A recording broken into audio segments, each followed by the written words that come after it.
Welcome, Helldivers, to a Helldivers 2 piece of content.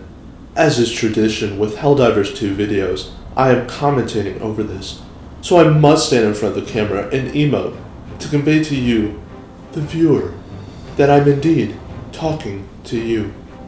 Today I will be looking at the newly released Entrenched Division Warbond, which I have been highly looking forward to due to its World War I theme.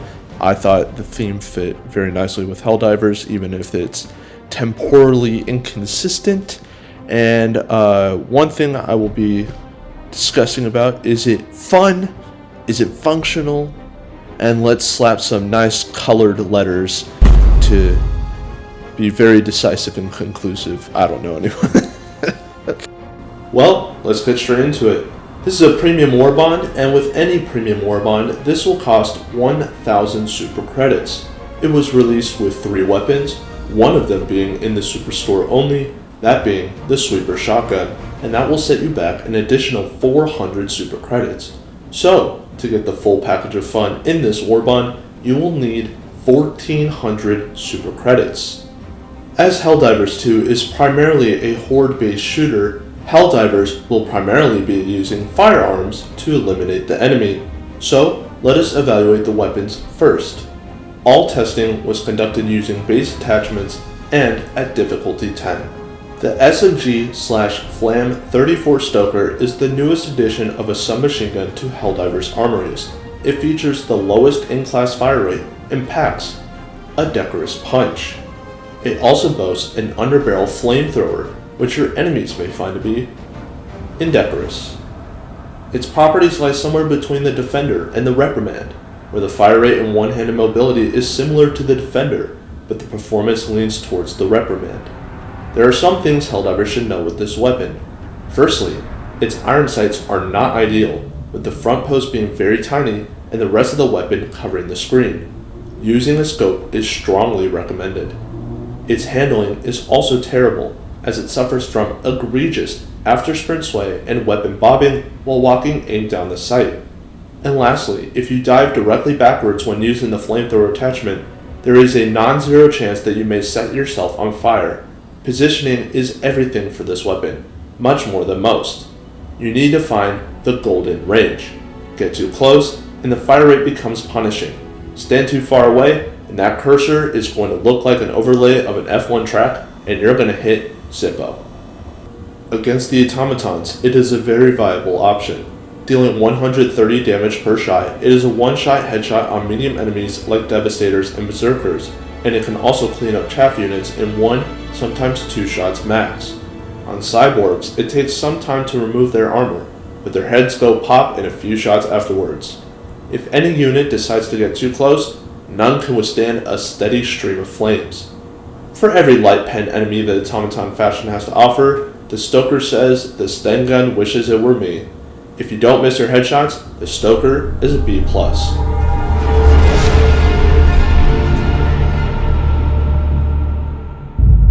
If Terminids could feel vicarious pain for their brethren, the Stoker would be the story Bug Grandpa tells his bug grandchildren at night. Turns out, light armored enemies do not appreciate their heads being shot at 130 damage per bullet.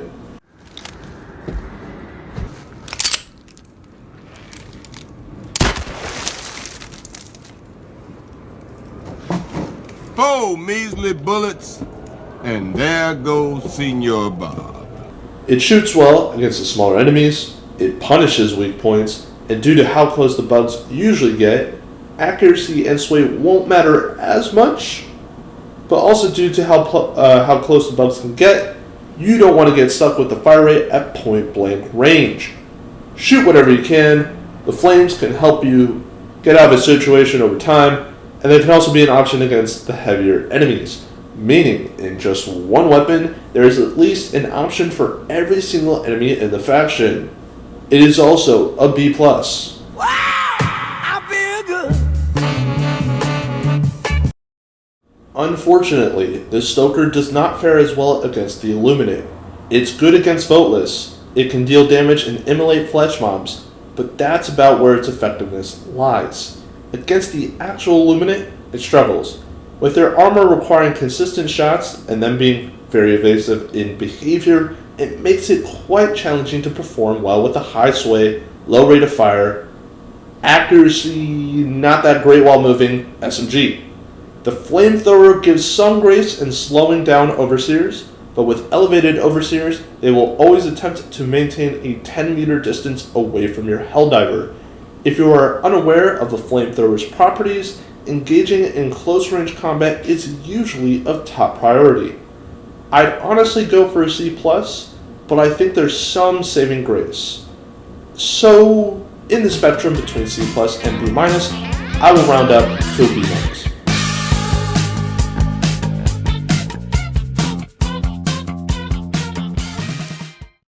The Sweeper. The S in Sweeper stands for S tier. Well, almost. The Sweeper is Helldivers' edition of one of Germany's most famous complaints.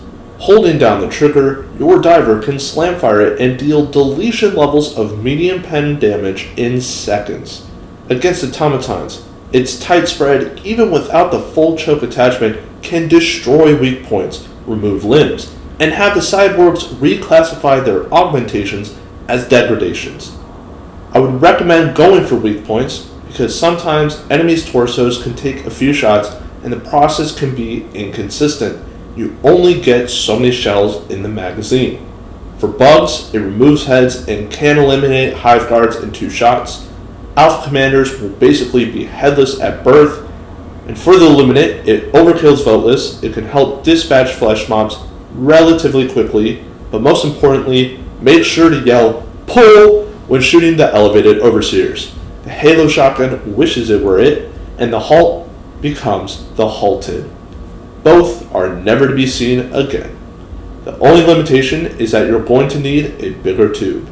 For 400 super credits and a store that rotates every 2 days, it can be yours. Because I have not specified a letter per faction, that's how you know it's A tier across the board.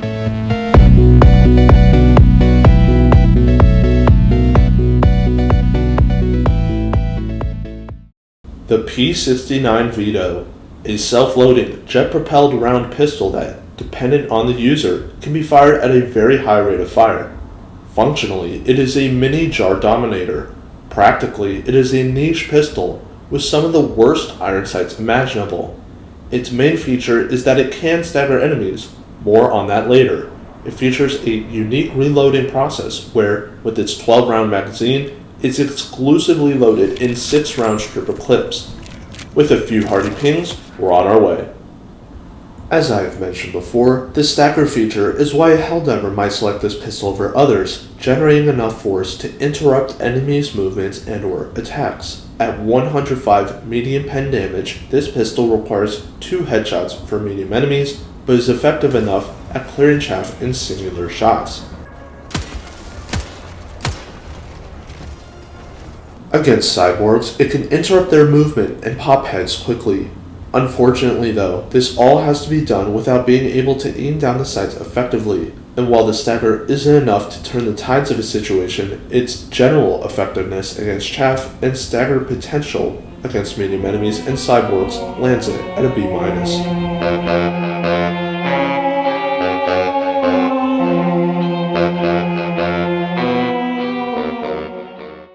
The P69 shines the brightest against determinants. It generates a very noticeable stagger against Alpha Commanders, Alpha Warriors, and Warriors, and it can pop heads for the lighter enemies. It is also capable of interrupting a bile spewer attack when shot in its mouth, or the float like a butterfly, sting like a bee hunters.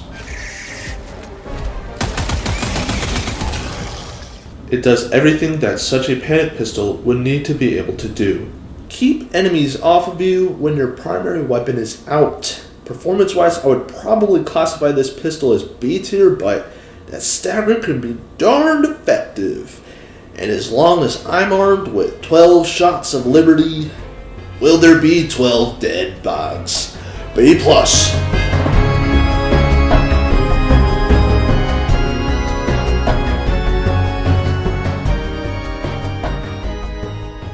Against Illuminate, there is not much to say. It can't kill Voteless efficiently. It takes 2, sometimes 3 chest shots, or a headshot that you can't aim down the sights for. So, that means only a leg shot is consistent in its results. It is ineffective against Illuminate armor and watchers, and its slower reload compared to other sidearms is much more noticeable as you're pursued by the masses. But hey, it can put some oomph if you shoot an Overseer's shoulder, but it can also take down Stingrays. C-.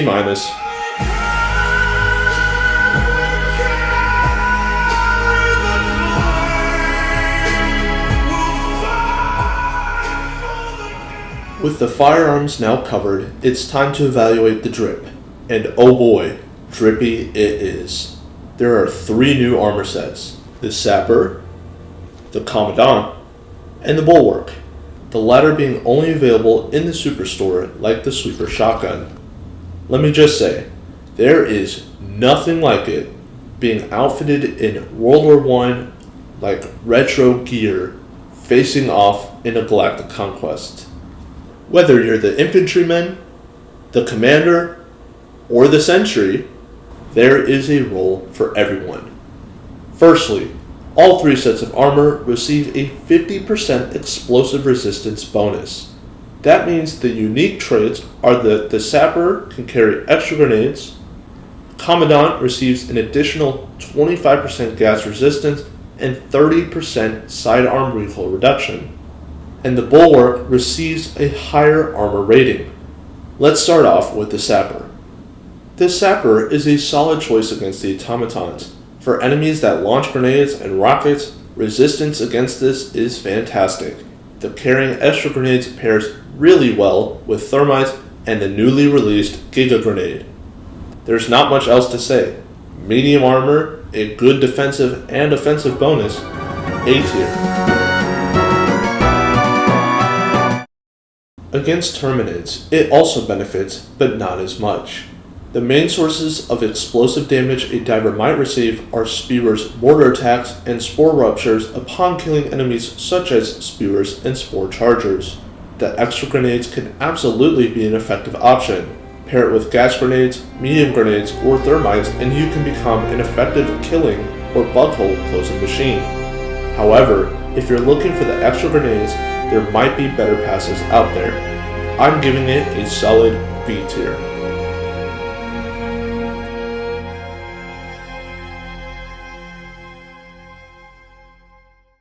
There are many explosive threats that you can encounter against the Illuminate. Barrels, Stingrays, each variation of the Overseers, and sometimes the death of a Watcher or Stingray. It's nice to have explosive resistance in these circumstances, but I'm not so sure. In almost every engagement, I find myself more concerned about melee and plasma damage. If a Harvester is about to atomize my organs with a focused laser beam, I'm not so worried about explosive damage. However, considering the potential sources of damage, I recognize the fact that my personal playstyle might not complement this armor's passive. Also, I'm willing to extend this by saying that extra grenades, especially thermites, go really well against flesh mobs, harvesters, and warp ships, so I'm giving an Illuminate Sapper a B+.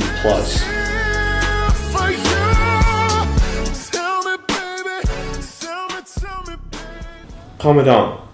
It's a set of light armor, and it takes a brave player to don on 50 armor rating against the bots. And while the explosive resistance will certainly help, it only takes a few shots and a few ragdolls to compromise the armor's integrity.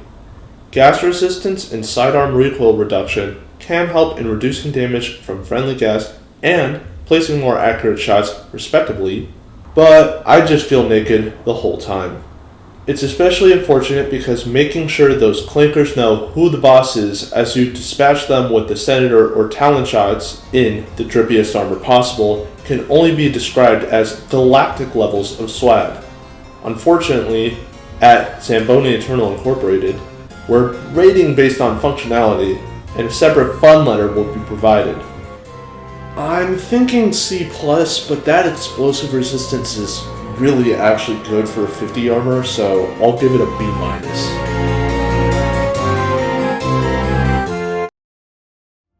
The mobility and gas resistance go great against the Terminids.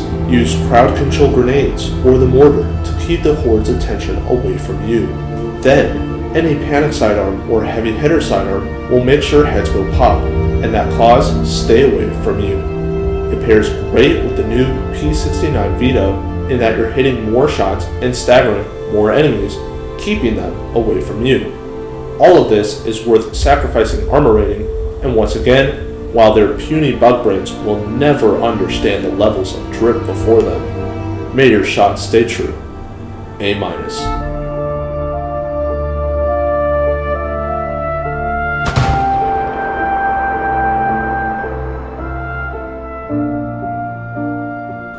With how the Illuminate behave, the subsequent gas resistance and sidearm recoil reduction are not going to help much against a faction that requires you to hit consistent shots with your primary. For example, using a sidearm like the SOCOM would help you to more easily dispatch Velas and Watchers, but it's going to be difficult when there's a number of Overseers and it takes a mag to mag and a half to eliminate them with a pistol. It's just plain better to use a primary in these instances. While light armor isn't inherently bad on its own, it will become a frustrating experience when you pair it against the Illuminate with a bad armor passive. From my experience, it's a very unforgiving experience on difficulty 10 when there's so many sources of possible damage, both ranged and melee alike.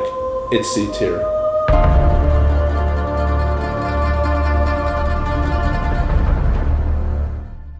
Now, onto the Bulwark. Many of you who joined my channel originally will recall my successful journey to obtaining 100 service stars with the MG0815 Sentry kit, and its frustrations.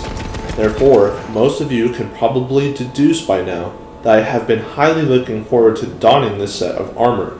But alas, I'm surprised in how straightforward it is, and I actually don't have much to say. 50% explosive resistance, 180 rated heavy armor.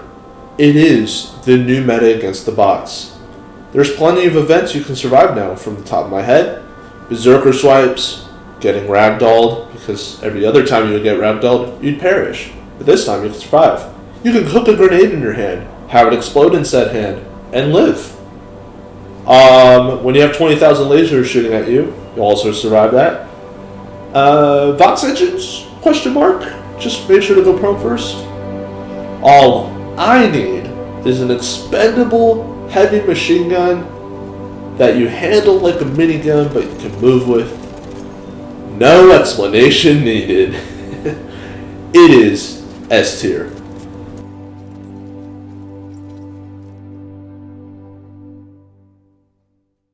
Once again, the explosive damage is a bit niche against the Terminids, but with an explosive weapon meta, it is still useful.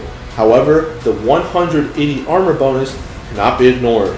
Equip a machine gun, survive hits, stand and fight, life good.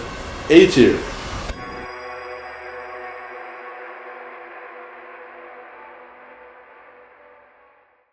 Illuminate is the same story. Plenty of explosive sources of damage. 180 armor means you won't instantly die from some headshots, and you can survive a bashing from Voteless and Flesh mobs, giving you an opportunity to stim and reposition.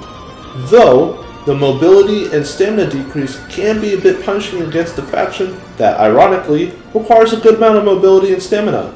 Equipped by a capable user, the Bulwark is an A-.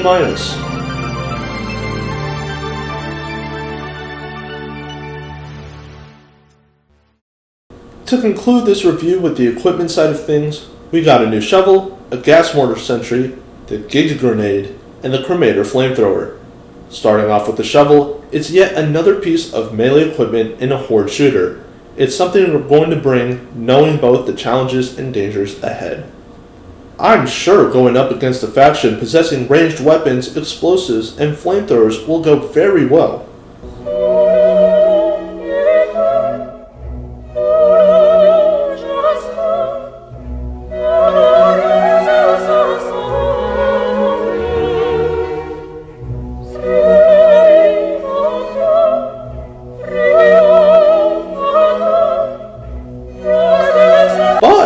You can dig a trench with it by holding down the aim button first and holding the fire button afterwards. Soft dirt with no rocks nearby works best. And use something like the grenade launcher to dig it even deeper. Use all of this to provide yourself a quick foxhole that will protect against some small arms fire. Otherwise, this B is for you gon' die. Remember, I'm basing all of this on difficulty 10 or super Helldive gameplay. Terminids and Illuminate boast highly aggressive close-range enemies that have the capabilities to swarm and overwhelm you. If you manage those, then, especially for the Illuminate, you have some fun ranged enemies to look forward to. F tier.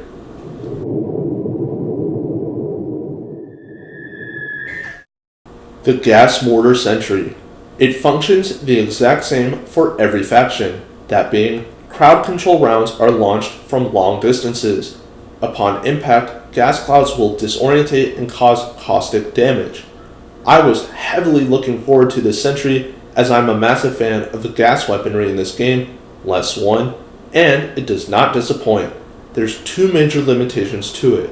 It has the capability of hitting and damaging teammates at inopportune times, and each faction possesses enemies that can quickly destroy it. The first limitation can be slightly lessened by spotting your targets, which your mortar will then prioritize, provided that you have the necessary ship module unlocked. The second is a bit trickier. Most of the time, it's just bad luck with enemy spawns. All you can hope to do is launch it on high ground and behind cover. It is B- against the bots, B against the Illuminate, and B+ against the Terminids. The Giga Grenade. I will admit that I have a lot more fun with this grenade than most, and that I'm a bit biased towards its functionality. Nevertheless, I will try and make the most logical assessment that I possibly can. I think the first and most important question divers will be asking is, does it dethrone the thermite grenade? No, it doesn't. It shares properties between the thermite and dynamite, but it suffers from being unable to differentiate itself, and it needs some love. But in some areas, it's comparing apples to oranges, going back to the thermite clash, where the thermite is a precise anti-tank weapon delivered with intent and control. The Giga Grenade is the perfect fuck you impact-based grenade. Throw it towards any larger enemy, directly targeting their weak points, and they will be instantly annihilated. That is why I've come towards calling it the Giga Chad Grenade. Low-hanging fruit, I know, shut up. While the thermite delivers agonizing, incinerating pain over a period of time, the Giga Grenade delivers a merciful blow. However, there is a major limitation with the Giga Grenade: capacity. You only start with 1 or 2 grenades as any non-extra grenade capacity diver, and you only get 1 grenade back upon resupplying yourself. It is a constraint that cannot be ignored, and it will affect how you play. It also means that you are forced to carry another weapon capable of closing spawners, whether it is through your primary, secondary, or through the use of a support weapon. I will happily proclaim that the Giga Grenade challenges any and all who are composed of a metallic nature, except for the largest entities and structures of tyranny. It clears out groups of chaff and medium enemies, especially those foolish enough to deploy from a dropship. Upon directly targeting their weak points, it instantly annihilates hulks, tanks, cannon turrets, and Warstriders. Warstrider. It has a demolition force of 40, so it cannot target side objectives like detector towers and stratagem jammers. As an instant delete button, it does its job perfectly, though it does leave you weak to other elements of the game. With that, it gets a B+ against the bots.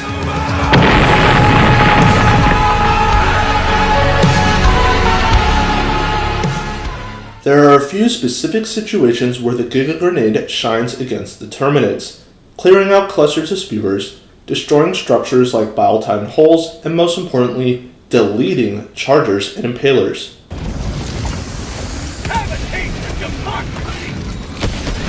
You might initially think that it's good at clearing infantry, and it is, to an extent, featuring an outer blast radius of 12 and an inner blast radius of 2.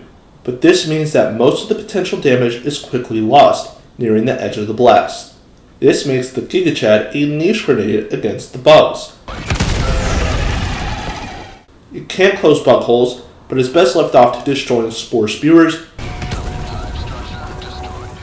bile-tine holes, and finishing off shriekers' nests.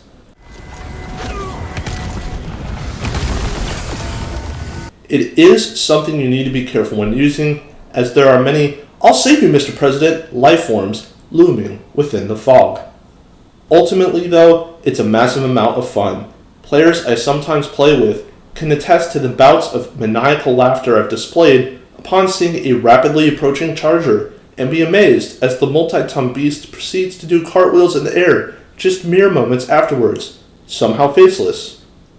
Or abdomenless.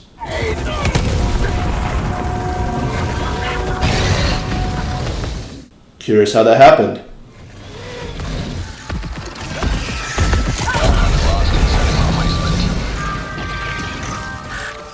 And while it doesn't directly kill bile-tine with a throw to the face like the ultimatum can accomplish, the damage it deals is not ignorable, and it takes just 2 grenades to the same spot.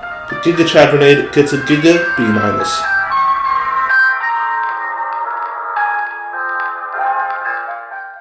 Against the Illuminate, it struggles the most. There's really 2 or 3, depending on your view, consistent options for it. Flesh mobs, walls, and harvesters. Flesh mobs are the best option, hit directly anywhere on the body for an instant kill. Destroying walls may help foster offensive and defensive opportunities. For harvesters, hitting near the hip joints has the potential of generating a one-hit kill. But between its blue Omega Death Sunbeam at range and the Palpatine electricity generator up close, it's not exactly easy to approach them. I find that in the Chaos of War, it usually takes 2. Now, most of this review was filmed before the appropriators were introduced, but as you're seeing, I've already shown some footage. It takes 2, usually, for the new mechanized beast. That's not exactly the greatest of options when you only get 2 grenades to start and 1 per resupply. It also heavily struggles against warp ships. So, evaluating everything, I really want to rank it like a C or C+, but that strength against harvesters and flesh mobs, and also walls, that's a pretty big pro for the Giga grenade. So I'm going to give it a soft B-.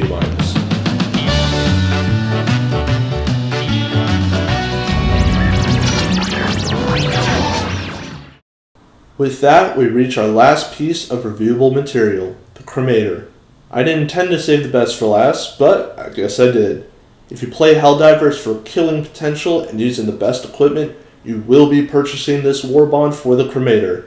It is a backpack-operated flamethrower with increased range. It's funny too, because flamethrowers were notorious for being made for forever. Some players made it work, but you had to be much more defensive, in other words, mindful of how you played. This threw many players off. With the new recent changes to how enemies respond to flames in their faces, the Cremator has shined from day one. It is a succulent, scorching meal against the bots. The automatons feature many enemies of various sizes, all who like to try and post you up in the paint. The Cremator is the strong base and the form of God in the fight against. For the larger enemies, it kills hulks and factory shredders in acceptable times, but there is potential to instantly delete war striders if you hit a stream in their hip joints. It's something I haven't achieved consistently, nor completely understand myself.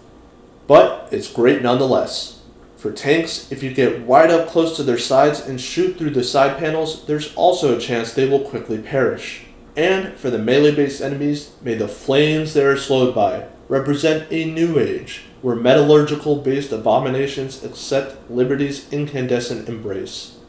I would give the Cremator S tier, except for one limiting factor.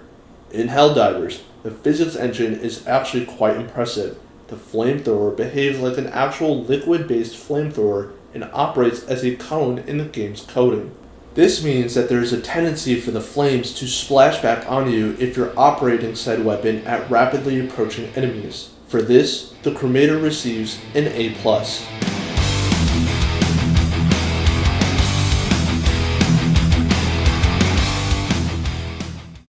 For the strongest stream of organo-tyrannical behavior, our important source of E710 remains impuissant against rapid oxidation. Lower tiered lifeforms burn within seconds, and the heavier enemies can remain as steadfast as they wish. All will eventually succumb. Remember to always aim for the fleshy bits. For chargers, approach them at the sides if possible, and aim for the undercarriages. Somehow, this can cause them to die within seconds.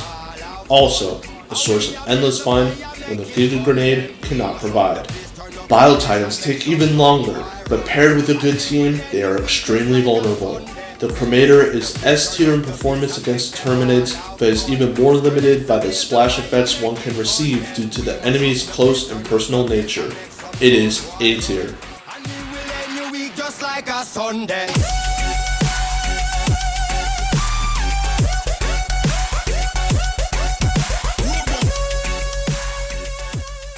And lastly, fried calamari should always be considered an important addition to Helldivers nutrition.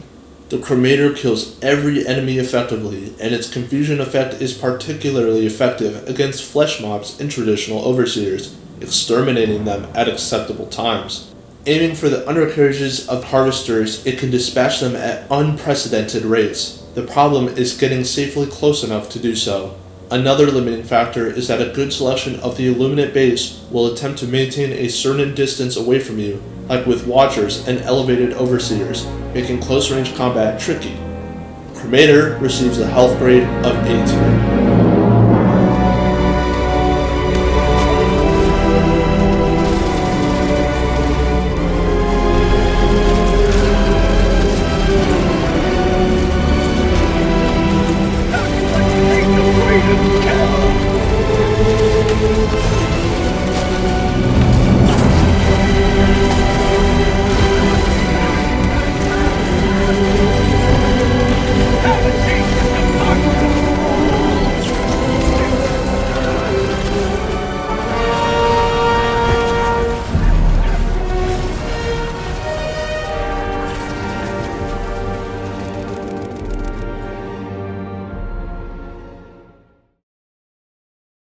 If you are at this point in this video, thank you so much for watching. I've done this section 10 plus minutes each time. Here are the grades that I've given for each of the factions. If you've skipped the video to be here, I'll leave this up for a little bit, and then I'll probably do some sort of like averages for each of the factions as well. So in terms of performance, these will be the averages. I'm going to guess it'll be somewhere around B to B minus for each of the factions, which would make sense because I'm losing my voice. Sorry, I've done like 40 plus minutes of talking. Performance-wise, this Warbond is not one of the best, but it's not because the equipment features they're not inherently bad, but they're very specialized, and it's tough using specialized gear in Helldivers because it is a horde shooter, so it's ironic. It's funny and ironic because, you know, the whole game is about using specialized gear. You get 4 stratagems, and you know your primary and secondary and stuff like that is all very specific choices that you have to make. But in this Warbond, like going further, like it is even more specific in terms of how you use this gear. Like the Giga grenade, it is really only effective against certain heavy units, like the Terminids, which this is probably the gameplay that I'll feature, is Chargers and Impalers. Those are the 2 enemies that you're like, okay, I'm bringing the Giga grenade, I'm using against those 2 enemies, and you can use it against Bile Titans, but it takes 2 of them. And if you're any Helldiver that is not, or that does not have the extra grenade capacity passive, that is the maximum amount of grenades. You have effectively used your 2 grenades on one enemy, and that's what I'm saying. It's very, very niche in how you use this equipment compared to other pieces of equipment, like the gas grenade. Like, I'm going to get a little bit to this later, but the gas grenade, it can close buttholes, and it's great for crowds, but it's not so great against the heavier enemies, which would be the set of pros and cons that you would typically expect from a piece of equipment. But for the Giga grenade, it's really, really good for the heavier enemies. Throw one, War Strider, done. Impaler, if you hit it on its weak spot, done. Charger, done. Also has to be a weak spot. But Hulks, War Striders, even cannon turrets but it is specific, very specifically deleting particular heavy units. So it is a ton of fun, but it's limiting. And that's a lot of this, what this Warbond is about, is, very specific pieces of equipment, like the gas mortar as well. But I'm getting ahead of myself. Performance-wise, it will be a B to B minus average, I'm going to guess. I'm going to probably guess that it's the weakest against the Illuminate faction and the best against the Automatons. And the Automatons would be because the armor and weapons complement it very well. But also getting a little bit ahead of myself there. There's the performance, and then there's the fun. And the fun is really what I wanted to get into with this conclusive piece, because what I wanted to state is that this is the most fun I've had with a Warbond in a while, even with the gear not being the greatest. This is not a democratic detonation Warbond. I haven't thought about where I would rank this Warbond specifically, but just straight up, in the brainstorm, I'm gonna guess I would lean somewhere towards, somewhere in between the Dust Devils and Chemical Agents, where, elements of it remind me, like the Cremator.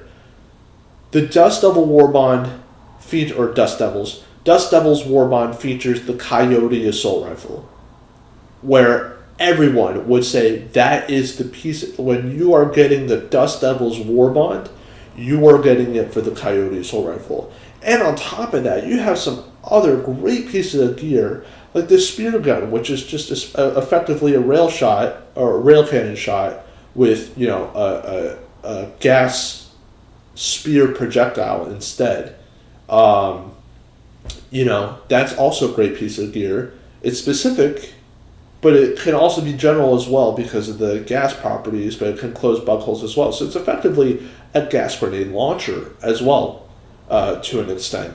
So, that's what I'm saying. It's like Dust Devils is, you have specific equipment, but they can be applied to more general cases as well, depending on the intelligence and adaptiveness levels of the Helldiver playing them. But with this Warbond is, you have the Giga grenade, you have the gas sentry, and the gas sentry, it's great, it's fun, it can be effective, but it's a mortar, and through a lot of testing, I found this gas mortar sentry to be particularly vulnerable to every single faction. So then once again, it's like, okay, well, if I'm going to use it, I specifically want to have to use it, and I need something to protect it because it's supposed to be a long-range machine, yet it's extremely vulnerable. So, maybe I'll bring a Gatling sentry or something, place it in front of it, and then have the mortar behind.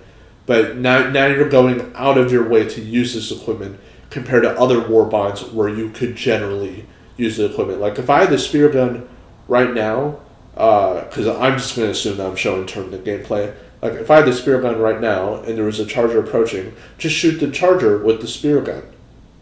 Whereas I can't preemptively place the mortar and then have it just attack the charger. Like I would have to, select that piece of gear, worry about protecting the mortar, and then spot the charger in order for the mortar to specifically target the charger, provided that there's no, provided that there are other targets that the mortar could target, because it's going to prioritize other targets unless I specifically aim for the charger, and unless the charger is alone as well. So, that's what I'm talking about. Is like you have to somewhat go out of your way to use the gear, and that's what hinders it.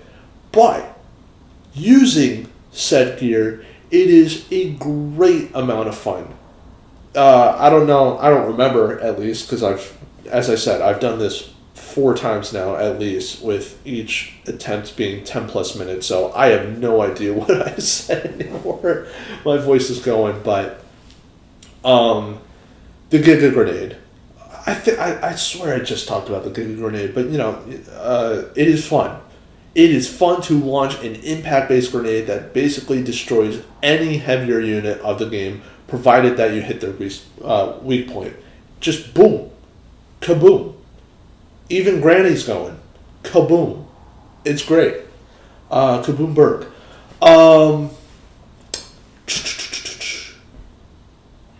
So yeah, the Cremator is the greatest piece of gear in this game. It is almost S tier. It is literally almost S tier.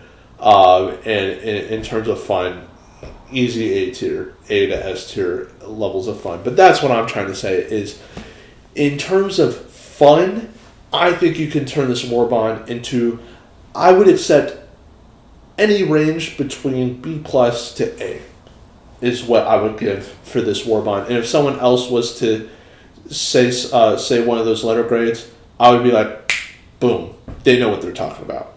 And if they said anywhere outside of that, like S tier, I'm thinking like, what are you doing with this gear that's allowing you to have S tier levels of fun, because it's not that effective. But at the same time, like, it's not so terrible that you can't use it at all. That's just nonsense. These are very, very viable pieces of gear, but as I said before, the hindrance is that you have to go out of your way to use it, whereas there's other gear available that just any more casual player can pick up and use. Like the Coyote is versatile against every single faction in a way, but that's a weapon. But in terms of gear, like the grenade launcher, you can use it against any faction and it'll be useful. That's a versatile piece of gear. The recoilless rifle as well, another very versatile piece of gear, because you can use it essentially against any faction for whatever reason and do quite well with it. And that wouldn't be the case for this Warbond. But in terms of fun, I'm giving it a general, if I'm thinking about it deeper, I would probably lean more closely towards A- to B+. I think it's stronger than a B+, but doesn't quite fit an A-, so I will give it a strong B+, to be honest. I don't know. All I know is that this is the most fun I've had with a Warbond in a while. And the thing I haven't really talked about is, the fashion. Because that also heavily contributes to the enjoyment factor of this Warbond. I kind of ranked each of the uniforms, each of the armor sets available based on their capabilities, based on how well they perform against each of the factions, but I haven't really talked about, I kind of mentioned, but I haven't really talked about just how amazing it is to wear World War I-esque gear in this game. It's incredible. It's incredible.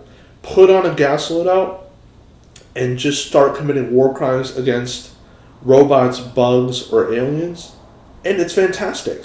Gas orbital, gas grenades, and you just feel like a complete warlord. It's fantastic. And it just, the armor sets are just sharp.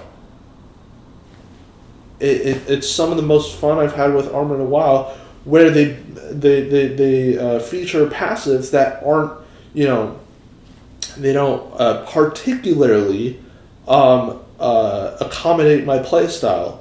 I'm a very aggressive player in the sense, like, I prefer armor. Like, I love the default armor because I can take more hits. Because I'm more of a stand and fight player. So, like, the Fortified Commando, I believe it's called, provides the 200 armor. fantastic armor set for me. I love medic armor because I can stim myself preemptively or proactively, whatever the word I'm looking for is. And, you know, I'm tanking a lot more hits than I normally would because I have a syringe now that lasts longer, and I carry more of them. So, you know, the medic passive is perfect for me.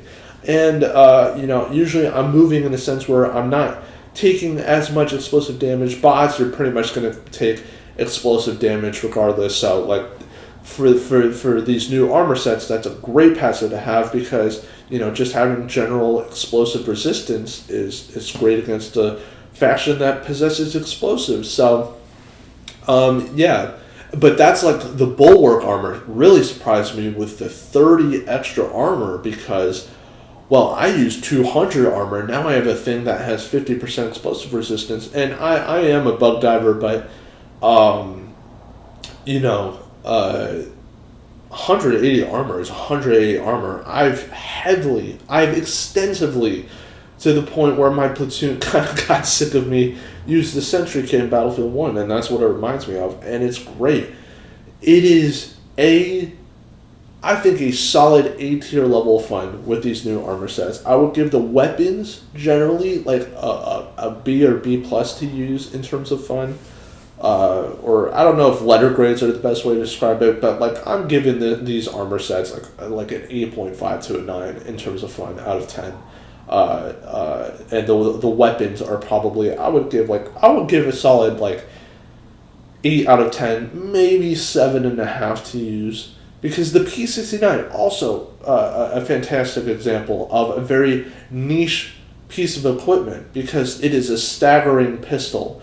You are shooting it, you're shooting it, spacing out your shots to stagger enemies.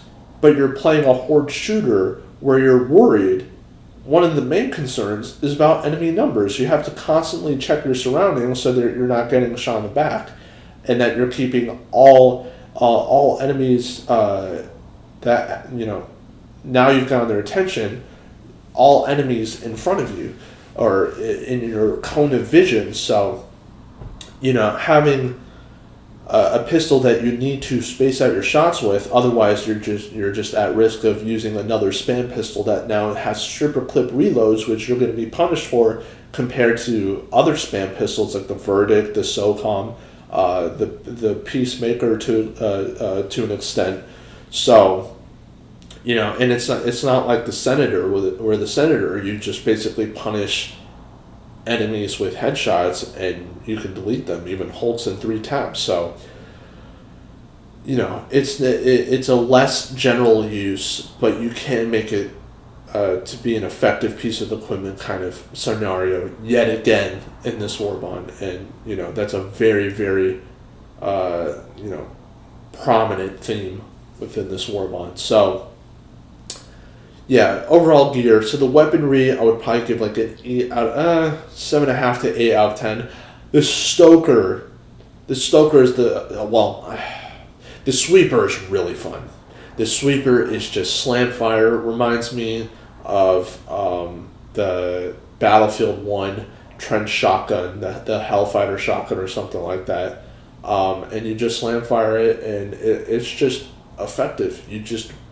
You pop heads with that thing, and that's the best weapon that's coming out. I would consider the Cremator not a weapon, but a piece of equipment in this game, because technically it is a support weapon, but I call it equipment because it is a stratagem. But the Sweeper is like the best weapon, but unfortunately it's not actually part of the Warbond. It's part of the Superstore element of this Warbond. So you're not actually, well, like when you're spending 1,000 super credits, you're not getting it. You have to go out of your way to earn the extra super credits to get out of that. So that's why I'm not initially considering it in terms of my rankings. But what else is there to describe? Because going back to the rankings, like the armor.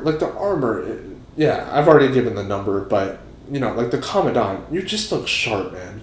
And you know, there's other. I don't know if I've talked about it already, but like, there's one armor set in the game, the Fiend Destroyer, which is this game's version of the Doomslayer armor. Fiend Destroyer, Doomslayer, like, come on now. But, you know, that is an example of fashion like a fashion fighter because it has a 40% melee bonus and extra ragdoll resistance, which is just generally not viable compared to these armor sets where you have explosive resistance.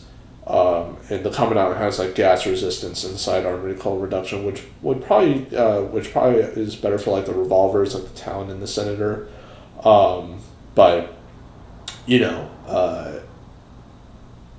they look better and perform better than other fashion.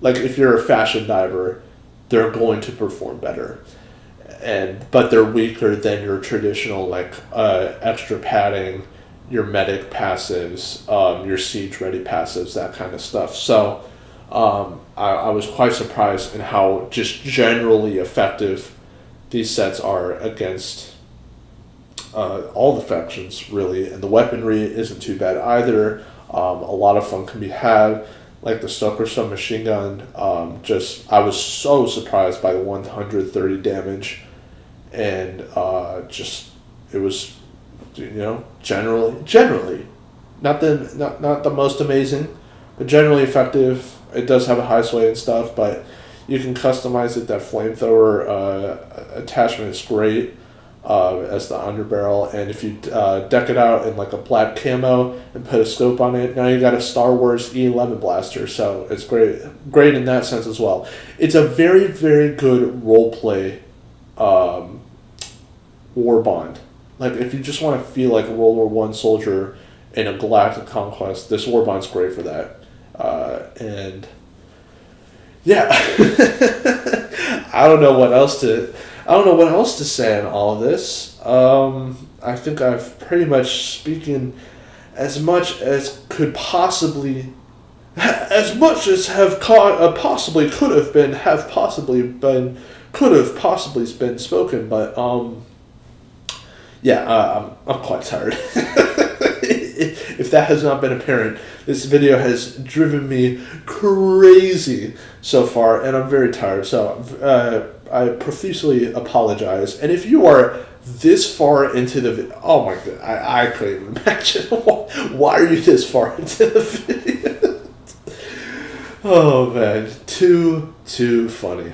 Well, yeah. Once again, thank you. But if you're watching this video, you're not watching for the rankings anymore. You're just here to hear me rant. So I've given fun rankings. It's one of the best warbonds in terms of having fun with it. It's niche. It's specific. Talked about the weapons. I've already given them performance rankings. That's really what the entire video is based on.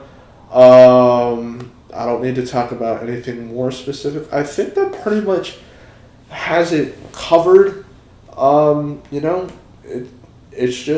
It's a fun warbond. It's fun over good, and if you appreciate something like that in Helldivers, you're gonna like this warbond. It's somewhere between. It's got the specificity of the chemical agents, or even like Freedom's Flame, or something like that. Like it's a very, very specific, with not more cons than pros, but more. The cons are definitely noticeable compared to the pros. So yeah, you just like with any other warbond, you have to be careful about the gear that you used, and you might have to go a little bit out of your way to make it more effective than what you might expect from other warbonds. And that's generally a lot of the warbonds. So it's like it's nothing new as well. It's not revolutionary. It's fun. It's just plain fun, and I think that's where I'm trying to get at. And I've already ranted enough. I've already just repeated myself like 4 times, but that's really what it's all about. It's a really fun warbond, the most fun I've had with a warbond in a while, and I just want to make that abundantly clear. And would I recommend this warbond? Yes, I would recommend this warbond. I would recommend getting all 1,650 super credits required. You do need more to get every single item, but that's also including like cosmetic calling cards and stuff like that. But what you're going to find is a warbond that's generally viable, not good. It can be good. but viable. Like the Stoker submachine gun, yeah, using that again as an example. The underbarrel flamethrower performs super well against bugs, but you have to hit your shots, and you have to hit headshots with a slow rate of fire SMG. So yeah, it's not going to be as viable because you have a lot of bugs. If you're playing difficulty 10, you're going to have 50 bugs across your screen, and it's just not going to be effective at that rate. But when you have a flamethrower spraying from side to side, then it can be really effective. So it does depend on the diver, excuse me, as well. Goodness, what else can I say? Otherwise, once again, thank you so much for watching. I'm trying to, if there's any more I can stretch out this video, because gosh darn if I didn't do enough editing already. Yeah, I've read the fun, I've read the weapons. I hope you have fun with this Warbond. This video has taken me forever to make. I profusely apologize.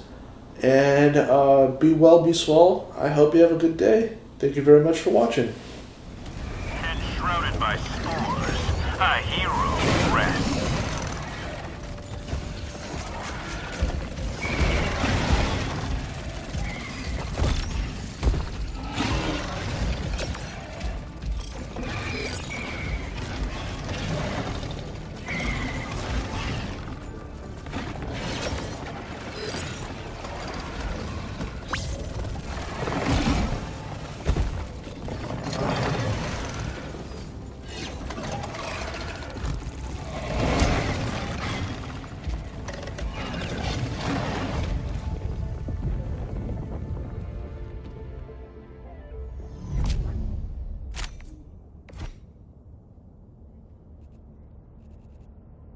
Well done down there.